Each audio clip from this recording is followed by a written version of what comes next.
All right, welcome to part 2 of the Portland, Oregon Teach-In Conference. I guess that's what you want to call it. At the very end of the first one, she was starting to introduce Congressman Earl Bloomenhaur, who is representing the 3rd District of Oregon. So this guy is an actual representative in the House of Representatives in Washington, D.C., representing the state of Oregon. Now, you've got to listen to what this guy has to say. It is absolutely amazing that this person is even allowed to represent anybody. But then again, it's Portland, so I guess it works out. All right, check this out. Another way you can make changes by running for office, and we have a special guest to say hello to you today who's been in office for quite a while, Representative Earl Bloomenhaur. Hey, Earl Bloomenhaur, 3rd District. Thank you. Everybody loves him. I wanted to just stop by to thank you for making this investment on. The sun is out. People around the country have no idea the sacrifice you are making. It's true. The weather's been pretty nuts. But I do. You know, we are involved with a great national civics lesson.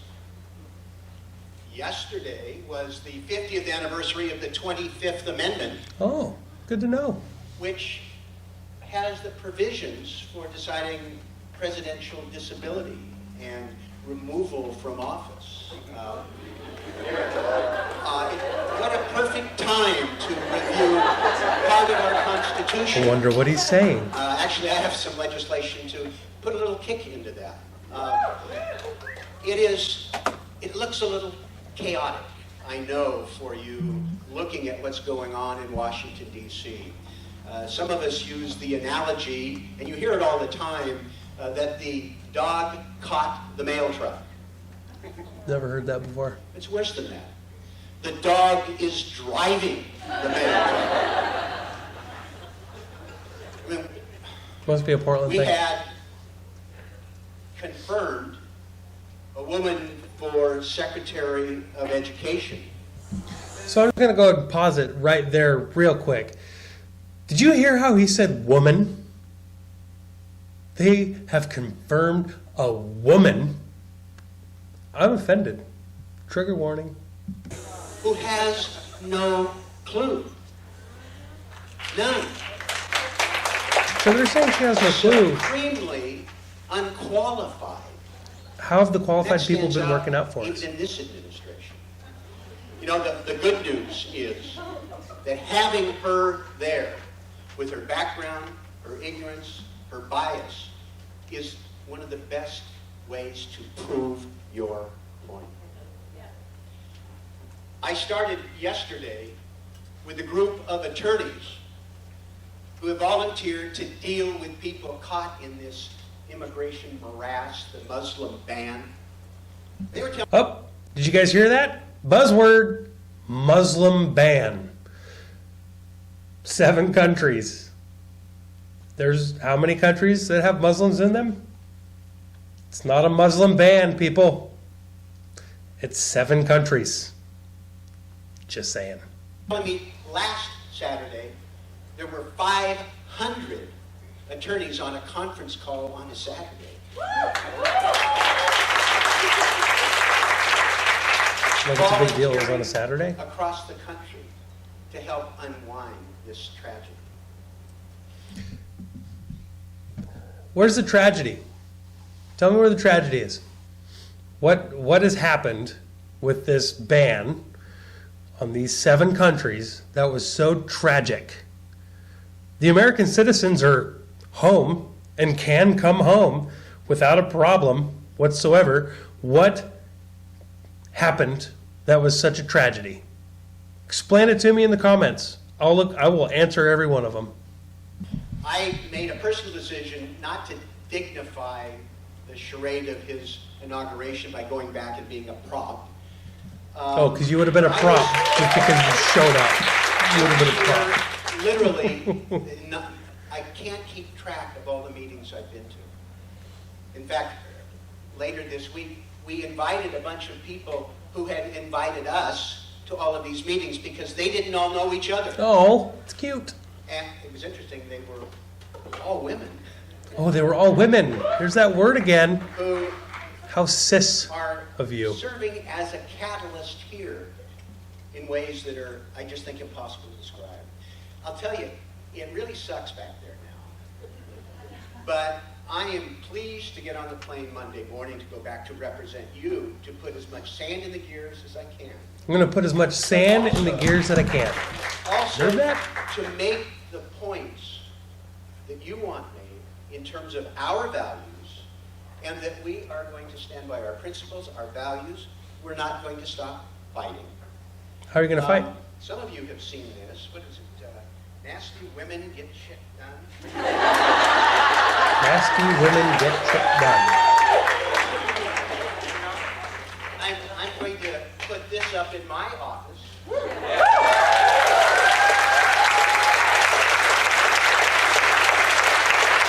You're going to put that in his office. Illustration of what it's like to represent Portland. How did Portland become Portlandia? On across the country. We didn't just have 100,000 people here or whatever, but the marches in Chicago and New York and Washington, D.C., and communities large and small were too big. The mechanisms broke down. There were so many people who wanted to be heard. You're seeing that people are showing up at some of the town meetings from some of my colleagues who want to know, repeal Obamacare? What comes next? Why aren't you providing answers and not putting people at jeopardy? Maybe you should have watched the debate between Bernie and Ted Cruz. Today Eh, is part of maybe. the national movement where people are reasserting their concerns, their values, their respect for one another. It's going to be a tough 4 years. But what's happening in our community, where we're stepping forward to help people who are vulnerable, we're going to fight them in terms of defunding Planned Parenthood nationally. But we can do. All right, so they're talking about Planned Parenthood. Let's take a moment just to talk about defunding or funding Planned Parenthood. People say that if they defund Planned Parenthood, women will have nowhere to go when it comes to women's health. All right, so I'm going to do a little exercise here real fast so everybody can see. Grab your phone, go ahead and open her up here, go to Google, and look for any town, any city, any state, doesn't matter where or what you want to do. Let's do Oklahoma City. Oklahoma City Women's Health Clinics. Okay, and so for Google, it'll come up with your locations and multiple locations for whatever deal it is here, okay? So right off the bat, I have South OKC Women's Healthcare, Lakeside Women's Hospital, A New Beginning Women's Health, let's see, Champion Women's Health Specialists, Integris Women's Services, Women's Clinic, St. Anthony's Physicians Midtown Women's Center, Center for Women's Health, and Mercy Clinic OBGYN Mercy Plaza. What did you not hear me read on there? Now Google it yourself. There's no Planned Parenthood on here whatsoever. So tell me in Oklahoma City, Oklahoma, just as an example, where there's a Planned Parenthood, it looks like women have lots of places to go for women's health, all of which take Medicare, Medicaid, whatever they're using as an excuse right now. But, you want to know which one's even better? Look up Planned Parenthood Alaska. Let's see. Planned Parenthood Alaska. What do we have here for Planned Parenthood Alaska? We got one in Anchorage, we got one in Fairbanks, we got one in Soldotna, we got one in Juneau. All right, now let's look up Women's Health Clinics in Alaska. All right. We got Alaska Women's Health, PC, Alaska's Women's Health, PC, Valley Women's Healthcare, Denali OBG Clinic, Women's Healthcare of Alaska, Midwifery Jan MD, Women's Healthcare at Geneva Woods. I mean, it goes and goes. Full scrolls, people, okay? All of those are women's health clinics, and out of all of those that I just scrolled up through, one Planned Parenthood is mentioned in Anchorage. So, again, Oklahoma City, Alaska, can't really get much further, kind of rural than that, right? Look at all those women's health clinics. Go to New York, for instance.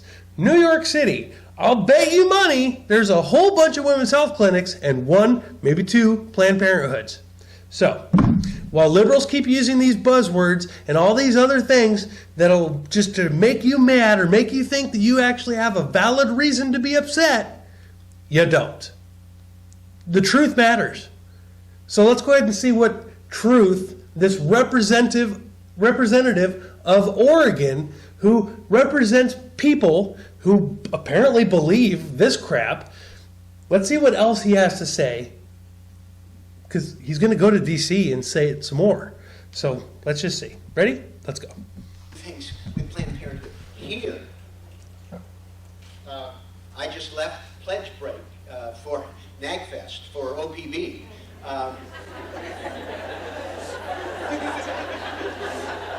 Where over 130,000 people have voluntarily stepped up to make sure that we don't have to deal with fake news and alternative. Fake news and alternative facts.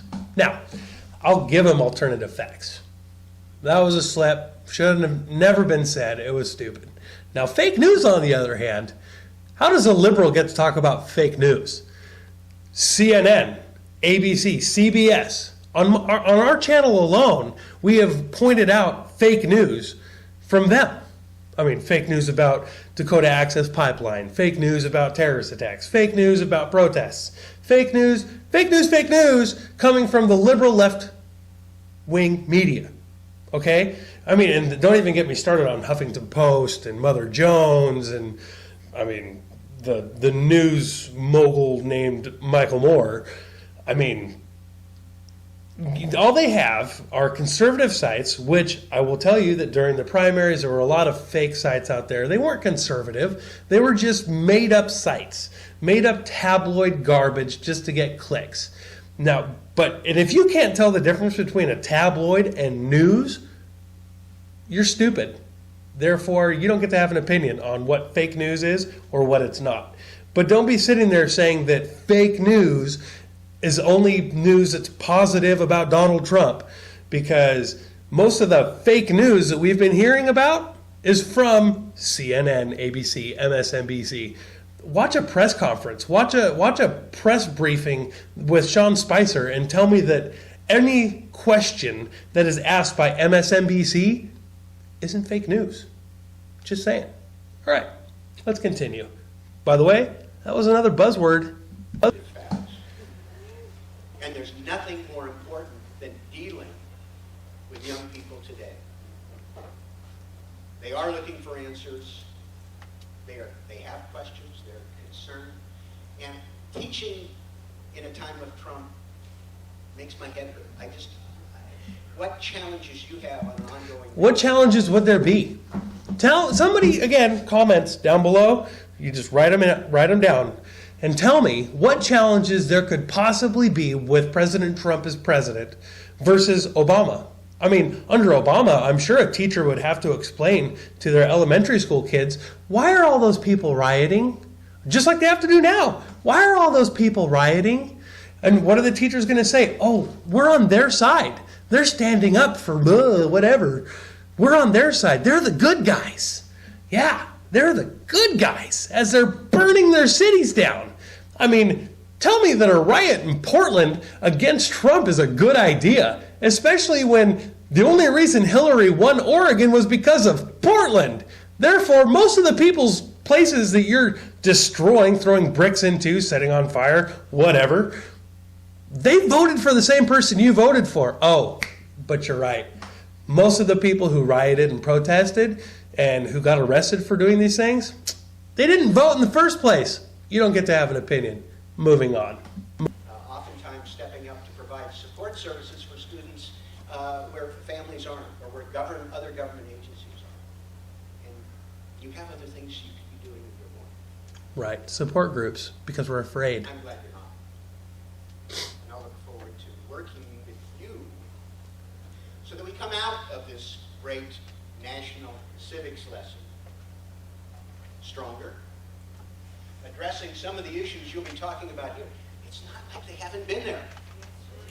And maybe in a curious way, Donald Trump and his minions are helping us spotlight, show alternatives, call them out, and make other people who took for granted your hard work or things that we enjoy in Portlandia can't take it for granted anymore. I'm convinced. Just going to take a moment right here because he says Donald Trump and his minions and he's trying to make excuses and demonize anybody who voted for Donald Trump. I love how the left never takes, never appreciates the fact that there's a few blue states that have been historically blue. They turned red. And guess what? Most of it was coal country, blue collar, places that were sick and tired of what Obama and what the liberals who've been in charge for quite a while now, they haven't accomplished anything at all. Nothing positive whatsoever. Donald Trump, who wasn't my first choice, nor was he really my last choice. I voted for him because anything was better than Hillary. However, I wasn't super excited about Donald Trump. But I still voted for Donald Trump for the same reason that a lot of Democrats voted for Donald Trump, Republicans voted for Donald Trump, conservatives voted for Donald Trump, and even evangelicals who really can't stand Donald Trump, or even libertarians who couldn't stand Donald Trump, all voted for Donald Trump for the same reason. Because Hillary Clinton was going to continue the policies of Barack Obama, which was not helping the United States in any way, shape, or form, and really just putting us on a flat line. But since the day that Trump won the nomination, or since he won the election, that flat line has started to go up, has gone up, and it's continuing to go up. Jobs are coming back. We've had a January job growth of 270-something thousand jobs in January. I don't know if many people, watching this have a job, but January is usually layoff season. Just saying. So, everybody's a bad person because they voted for Donald Trump. There's a reason, but they refuse to acknowledge that reason. And guess what? Obamacare, part of that reason.